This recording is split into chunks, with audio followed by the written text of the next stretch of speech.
Fala galera, sejam bem-vindos para mais um vídeo aqui deste humilde canal, que é o Ivan Azevedo, dando continuidade à nossa série aqui, né, trazendo alguns estudantes que têm histórias aí maravilhosas para a gente se inspirar.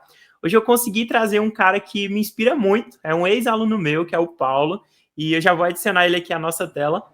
O Paulo tem uma história muito bacana com relação à educação, e eu já vou pedir para ele se apresentar, né, dizer a idade dele, o que ele faz e tudo. Conta um pouquinho para a gente aí, Paulo, seja bem-vindo. Boa noite, Ivan. Prazer estar aqui nessa entrevista. Meu nome é Paulo Maia Cortelazzi, tenho 17 anos e eu vou cursar Engenharia Mecânica na Universidade de Toronto. Show, Paulo. É isso aí, cara. Seja bem-vindo, mano. É um prazer muito grande, né? Inclusive, Paulo, te confesso aqui, né, agora em primeira mão, que a ideia surgiu, né, de fazer esse quadro, porque eu sou um apaixonado pelo Dom Barreto, que é a nossa escola em comum. E quando eu vi o que tu falou, acho que é aquela Histórias Brilhantes, né? Acho que o nome é assim e tudo. Aí eu Sim, pensei, cara, eu tenho que levar uma ideia dessa e tal pra galera também do YouTube e tal, pra ter esse contato também. Tá certo, Paulo? Então seja bem-vindo. E eu já queria começar aqui com a nossa primeira pergunta. Você já comentou, já falou aí na sua apresentação, que vai cursar engenharia mecânica, né, na Universidade de Toronto. Então tô percebendo, galera, que o Paulo aqui, ele já está mais voltado para a educação no exterior. Então, Paulo, eu queria que tu comentasse um pouquinho sobre isso, né? Porque tem uma galera que chega aqui no canal que está interessada em USP, tem outra galera que está interessada de repente ir para fora do Brasil. Tu que tem essa experiência, pode compartilhar com a gente como que funciona esse processo, como foi o teu processo? Conta um pouquinho aí pra gente da tua história. entendi. Ivan, é um processo completamente diferente daquilo que a gente tem no Brasil. É um processo que não depende somente de uma nota de um vestibular, mas ele engloba toda a sua história, todo o seu currículo, tudo aquilo que você fez dentro e fora da sala de aula, não necessariamente só a nota de uma prova, que também é levado em consideração. E aí já vou adiantando. Existem vestibulares que você faz cuja nota conta na hora de se candidatar para uma vaga numa universidade do exterior. Esse vestibular existem várias opções, mas as duas principais são o SAT e o ACT, o SAT e ACT, são as duas siglas. São provas concorrentes, mas no sentido de são duas opções que você tem. É como se fosse o Enem e a FUVEST para ingresso na USP.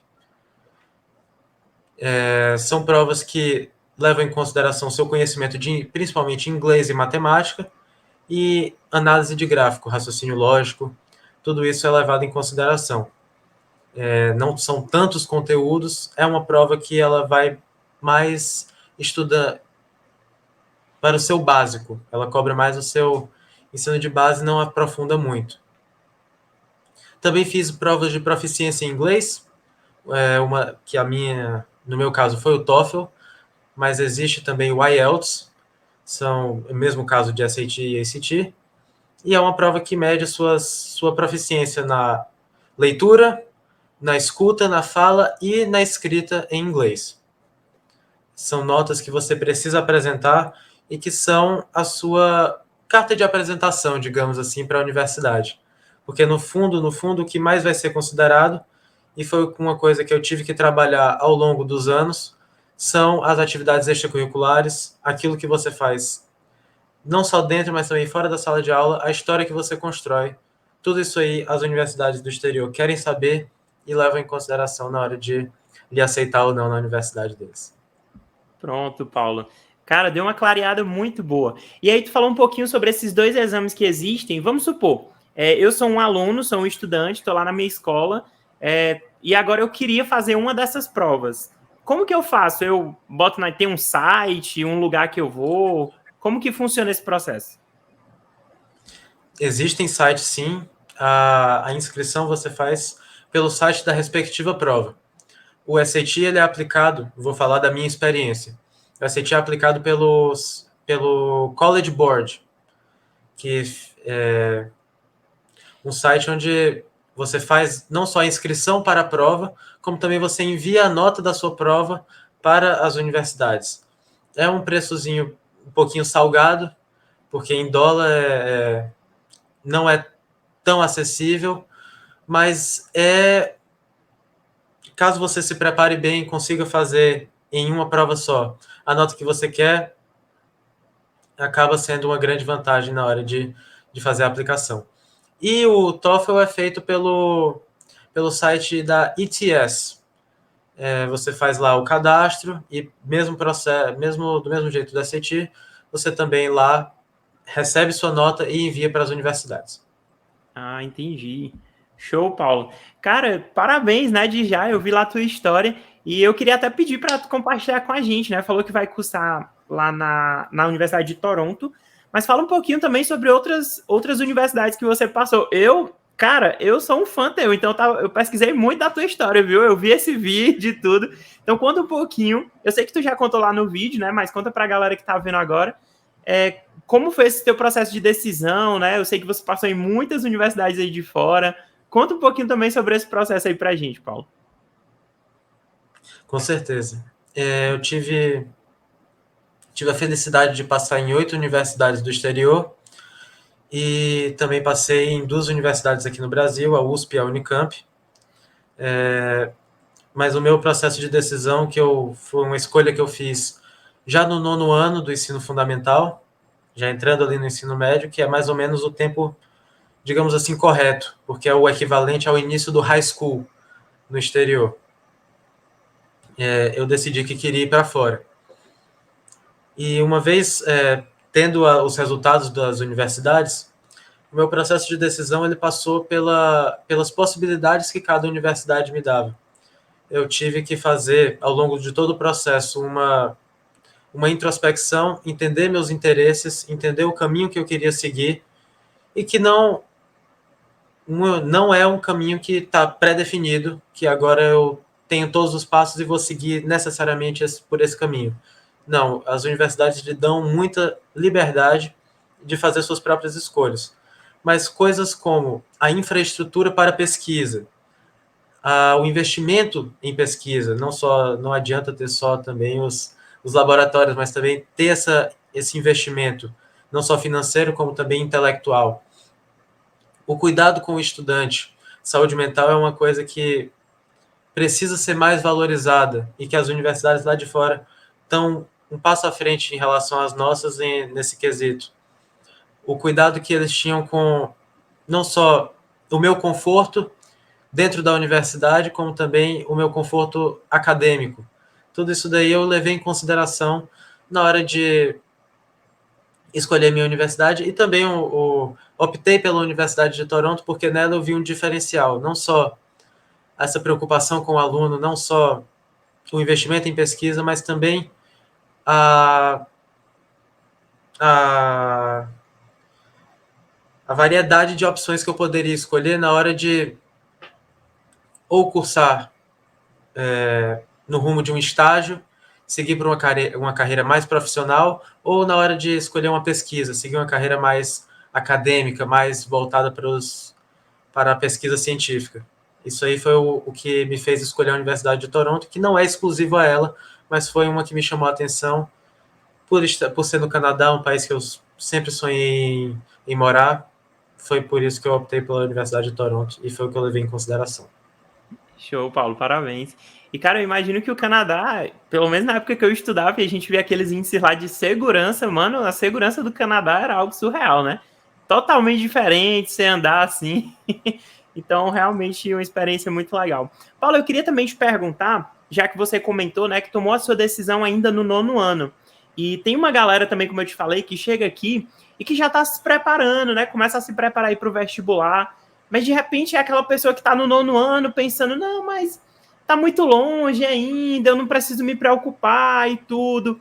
E você comentou algo bem relevante, que é com relação a fazer algo que seja extra sala, né? Extracurricular. Então, o que que você recomenda para esse pessoal, né? Eu já sei mais ou menos a resposta, mas eu queria que você comentasse aí, né? Que experiências extracurriculares são essas que você considera úteis, né, para um aluno aí que de repente quer ou ir para fora, ou se quer continuar no Brasil também, que vai ser uma experiência com certeza que vai agregar muito, né, à vida desse aluno. Com certeza. Eu gostei muito do que você falou, Ivan, que as extracurriculares não são só para quem quer ir para fora. elas têm que ser mais desenvolvidas aqui por nós, porque é uma coisa que não afeta só nós. O que você faz numa atividade extracurricular, e aí já adiantando um pouquinho, voluntariado é uma atividade extracurricular, muda não só a sua vida, como a vida de outras pessoas. Faz você crescer como ser humano e faz você melhorar a sua comunidade. Então, não deve ser restrito àquelas pessoas que querem buscar ensino superior no exterior. É uma coisa que todos deveriam envolver nas suas vidas. Mas sim, as extracurriculares são parte muito importante e eu dividiria elas em 3 quesitos, 3 critérios, né? Critério acadêmico, critério do voluntariado e os interesses pessoais. Vou falar um pouquinho sobre elas citando exemplos. Para quem quer engenharia, uma boa extracurricular acadêmica são as Olimpíadas Científicas.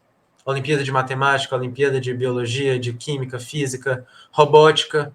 São várias as opções, e não só elas existem para as exatas, como também para as humanas. A Olimpíada Nacional de História do Brasil é uma Olimpíada maravilhosa que quem tem interesse nessa área das humanas pode explorar, que é muito interessante de se fazer.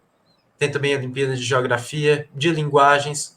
Então, são N opções para o interesse de todas as pessoas.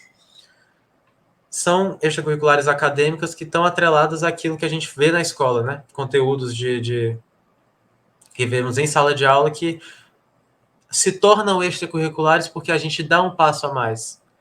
A gente se aprofunda um pouquinho mais. E isso é o que caracteriza uma extracurricular. É você pegar o conhecimento, que não adianta, ele está só aqui dentro. É você pegar esse conhecimento e aplicar, né? Seja ele numa prova de Olimpíada, numa competição, ou no caso do voluntariado, aplicar ele em mudança. Não adianta eu ter a possibilidade de melhorar a vida de alguém, fazer um trabalho de, por exemplo, ajudar moradores de rua, se eu não vou lá, eu não estou lá ajudando o morador de rua pessoalmente. Não é extracurricular você ajudar financeiramente uma instituição. Extracurricular é quando você bota a mão na massa, quando você está lá, e isso precisa ser mais praticado por todos, né? Não só aqueles que têm interesse em ir para fora. Falei aqui das extracurriculares voluntariado. Pode ser também um exemplo muito bom. Você que tem o conhecimento, dá uma aula numa creche ou para uma instituição de pessoas que precisam desse auxílio de escola. Fazer isso pelo amor e não pelo dinheiro, fazer isso de voluntariado, isso é muito bom. Conta muito na hora do processo de aplicação para o exterior e também para a vida. E, por fim, as de interesse pessoal. Como eu disse, é pegar o que você tem, o seu conhecimento, e levar para o próximo nível, para outro patamar.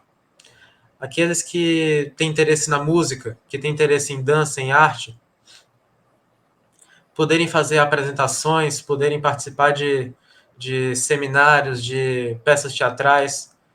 Isso é o que caracteriza uma extracurricular. É aquilo, você pegar aquilo que você tem paixão e aplicar no mundo, na vida. E é uma parte muito importante do processo do exterior, porque o que as universidades querem não é um ser humano que está próximo de se tornar um robô, que está ali, ele está sempre de cabeça baixa, estudando, fazendo as coisas da escola. Não é isso que eles buscam. Eles buscam seres humanos que são capazes de ter pensamento crítico e de praticarem a mudança no planeta. As universidades querem mudar o mundo. Isso é o que eles desejam e é isso que eles buscam nos alunos. Boa, Paulo. Cara, foi sensacional isso que tu falou, porque é um pensamento que eu tenho muito comigo, sabe? Eu li uma pesquisa uma vez, Paulo, há algum tempo, falando um pouco sobre a educação da Finlândia, né? Que era uma educação de nível top e que eles praticavam exatamente isso que você comentou, que é a questão de levar o conhecimento que você tem na teoria, né, e usá-lo na prática. Porque, por exemplo, vou dar um exemplo aqui, né? Por exemplo, em geofísica, que é uma matéria que a gente estuda muito sobre as rochas. E aí a gente vai, assiste uma aula e tudo, sabe sobre as rochas, beleza, mas eu nunca vi essa rocha na minha vida, eu não sei nem para que usa, só sei que é uma rocha que foi feita há não sei quantos milhões de anos. Então, na Finlândia, não. Na Finlândia, eu vi uma matéria, e era exatamente nesse sentido, que o professor pegava, levava os alunos, mostrava a rocha, aí mostrava ela sendo onde que ela é aplicada e tudo. E achei bem interessante isso que você comentou, porque a gente acaba criando, aqui no Brasil, infelizmente ainda, né, em boa parte dos casos, alunos que são quase robôs, como você disse, né, que reproduzem conhecimentos, e eu acho que por muitas vezes isso impacta negativamente até mesmo na prova, como é o caso do Enem, que é uma prova onde você precisa saber interpretar as questões, onde o fato de você saber fórmulas não vai ser suficiente para você resolver questões, porque você precisa interpretar, e infelizmente a gente ainda não tem isso muito forte, né, aqui no Brasil, mas eu acredito que conforme o tempo passa, né, e conforme pessoas vão surgindo, a gente tem essa oportunidade como você falou, né, de sermos essa mudança que é tão necessária. E aí, Paulo, eu queria aproveitar já nesse gancho, né, já que você falou um pouco mais sobre as extracurriculares que você fez, né, questão de Olimpíadas, voluntariado e tudo, eu queria te perguntar, e com relação à sala de aula? Né? De repente, a gente está falando aqui para algum aluno que não tem interesse em Olimpíada, e não há nenhum pecado nisso, né? Mas, enfim, vamos supor que é um aluno, não, Paulo, esse negócio aí não dá para mim, extracurricular, eu sou o cara mesmo da sala de aula e tudo. Paulo, quais dicas tu dá para essa galera, né? Dicas assim, eu te falo, como estudar para uma prova, por exemplo, e tudo. Os meninos que vieram antes deram algumas dicas que funcionam para eles, né? Mas eu queria que você desse suas dicas aí também, né? Puxa, com certeza. Para mim, o essencial na sala de aula é prestar atenção e fazer anotação. É o meu feijão com arroz que sempre me salvou na hora de me preparar para as provas. Foi ter a memória daquilo que o professor falou e também ter anotado lá no meu caderninho aquilo que foi posto no quadro, e não só aquilo que foi posto no quadro, porque essa parte de prestar atenção no que o professor fala, você vai pegando assim uma informação, outra informação que não tá ali explícito, mas puxa, você puxa uma setinha ali e coloca baseado no que o professor falou, uma observação que vai ver na hora da prova, não só da escola, para quem não está no terceiro ano, não está pensando ainda em vestibular, mas na hora do vestibular, aquele detalhezinho que o professor falou sobre a solidificação da água, por exemplo. E aí vai ver exatamente o contexto que o Enem está cobrando, que uma prova de vestibular está pedindo. Para mim, é essencial que o aluno esteja presente ali na aula, em corpo e em espírito, esteja lá em todas as esferas, prestando atenção, fazendo as anotações e use isso na hora de estudar para as provas para poder ter um bom desempenho. E também, obviamente, não posso deixar de falar, fazer muitas questões, treinar, botar em prática o conhecimento. Não é uma filosofia, digamos assim, que você aplica não só nas extracurriculares, mas também na hora de praticar a sua parte acadêmica. É muito importante eu fazer as questões de treinamento. Pronto, Paulo. Cara, eu concordo muito contigo. Inclusive, na outra conversa, quando eu falei com o Franciélio, eu comentei. E o Franciélio disse que para ele uma coisa que funciona muito é dar aula também, né? E hoje acredito que tu até tá vivendo essa experiência, né? Conta um pouquinho pra gente, Paulo, dessa tua experiência, que a gente conversou bem rapidinho, né? Como que tá sendo a experiência na sua antiga escola, o Dom Barreto? Ah, sim.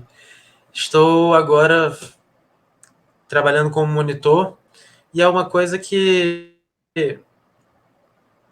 eu sempre quis fazer, porque essa ideia de praticando as extracurriculares, vendo o que realmente significava, percebendo que, puxa, botar em prática os meus conhecimentos é uma coisa não só importante, mas também muito gratificante.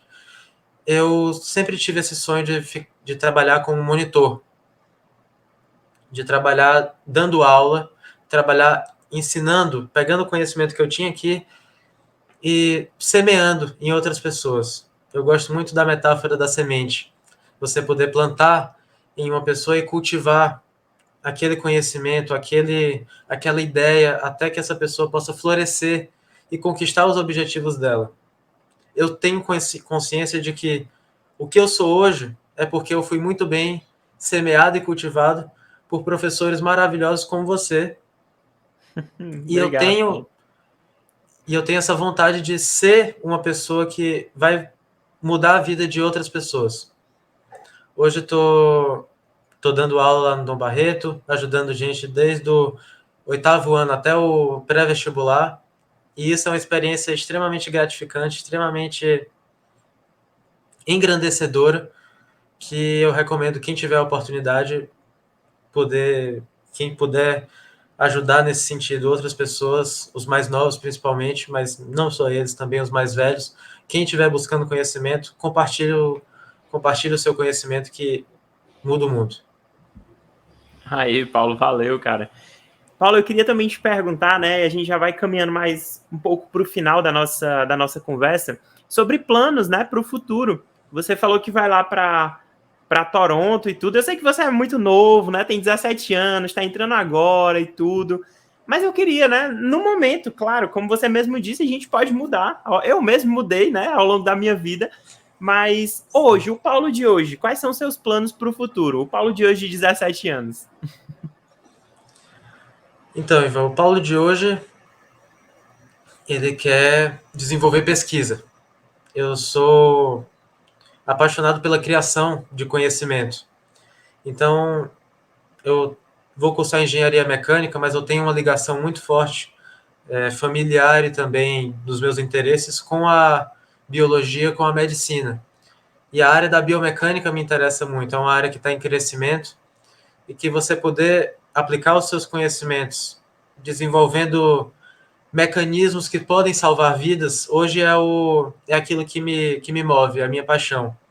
Então, lá na Universidade de Toronto, eu espero ter a oportunidade de trabalhar em pesquisa nesse sentido. E, inclusive, isso é um bom recado para dar para o pessoal. Não é só a medicina. Se você tem o sonho de trabalhar salvando a vida das pessoas, não se prenda à medicina. Existe também a biomecânica, existe também a biomedicina, desculpa, a biotecnologia, que tudo isso são conhecimentos que você pode usar para poder melhorar a parte da saúde. Se você quer trabalhar com saúde, é um caminho que pode ser seguido também. Então, hoje, o Paulo de hoje quer trabalhar com essa linha de pesquisa, quer também desenvolver estágios para poder ganhar experiência, botar a mão na massa, fazer as coisas lá acontecerem. E o Paulo de hoje sonha com, uma vez esse conhecimento sendo adquirido, talvez com uma pós-graduação lá fora ou talvez aqui, voltar para a minha cidade e poder trazer a tecnologia que eu adquiri, que eu desenvolver, o conhecimento que eu desenvolver, poder fazer alguma mudança na minha terra, que esse é o meu objetivo final. Aí, Paulo, valeu, cara. É, eu fico muito feliz, né, por isso, pela decisão que você toma. Eu acredito que o ramo da tecnologia, cara, é exponencial realmente, né, esse conhecimento que é adquirido. É exponencial também o tanto de vidas que podem ser salvas, como você comentou. E, Paulo, eu queria te pedir agora para você deixar um recado final para o pessoal, né? Eu sempre gosto de fazer isso bem no final, porque de repente tem alguém que está assistindo essa conversa e que se identificou com você, que quer estudar fora ou não, enfim, como a gente já comentou, mas por vezes tem gente que cai aqui de paraquedas, como a gente fala, e que de repente está desanimado nos estudos, ou está pensando, não, eu estou estudando, mas eu não estou me saindo bem, eu estou desanimado e tudo. Manda uma mensagem de incentivo para essa galera, né? Fala aí as tuas palavras finais da nossa conversa de hoje. Com certeza. Vou começar me dirigindo àquelas pessoas que estão desanimadas, porque trabalhando como monitor, estou agora vendo muitas pessoas com essa situação, especialmente no retorno da pandemia. O pessoal não está com o ritmo, não está com a motivação que é necessária para desenvolver um estudo eficiente, um estudo que vai dar os frutos no final do trabalho.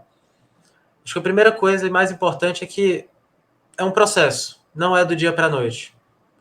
Você não vai estudar hoje e amanhã vai ter os resultados que você deseja em uma prova ou um simulado. Com certeza, quem tá no processo há mais tempo vai estar colhendo os frutos agora. Mas olha, não pensa nos outros, pensa em você. Você precisa se desenvolver, seguir o seu caminho, a sua jornada, porque lá na frente você vai poder colher seus frutos e vai poder semear em outras pessoas. Eu vejo muita gente se comparando, pensando, puxa, fulano conseguiu, mas eu não vou conseguir, eu não sou tão bom.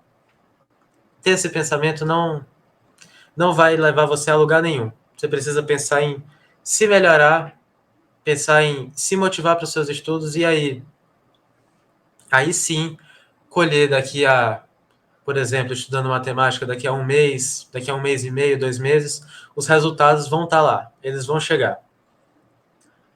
Busque ajuda, isso é muito importante. Tem sempre alguém que vai querer lhe ajudar. Seu professor, como muitas vezes o Ivan me ajudou, meus outros professores me ajudaram muito. Seu professor está lá para lhe ajudar, para lhe dar todas as ferramentas para você crescer. E não só ele também. Seus colegas, busque ajuda com eles, forme grupos de estudo, compartilhe suas experiências e agregue as experiências dos outros, que isso vai sempre lhe fazer melhorar. E para aqueles que querem ir para fora, não desistam. Isso vale também para aqueles que estão desanimados, mas não desista porque o processo é diferente. Você tem que conciliar para quem não vai se dedicar 100%, porque eu acho que é impossível. Sempre tem que ter um plano B, né? Para que você se dedicar 90%, o percentual que você achar necessário a sua prioridade, se for os estudos para o exterior, e também conciliar isso daí com o processo do Brasil. Não desista, é difícil, é cansativo.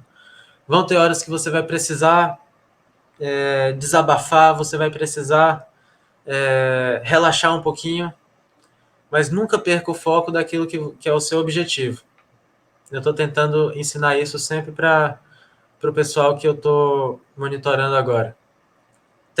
Tenha seu objetivo, saiba onde você quer chegar e siga seu caminho.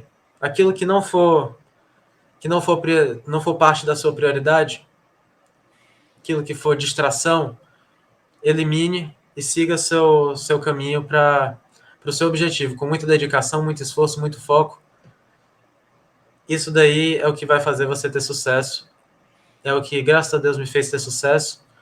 E eu tenho certeza que cada um com seu método, cada um com suas prioridades, com foco, dedicação, muita vontade, muita garra, não desistir, você vai conseguir atingir os seus objetivos.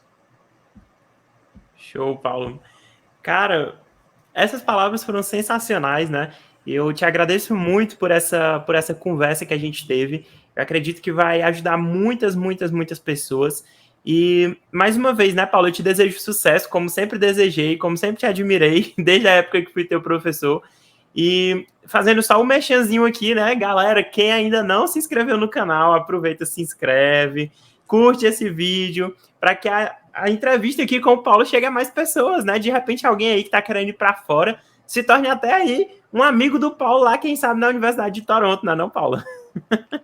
Com certeza, espero que sim.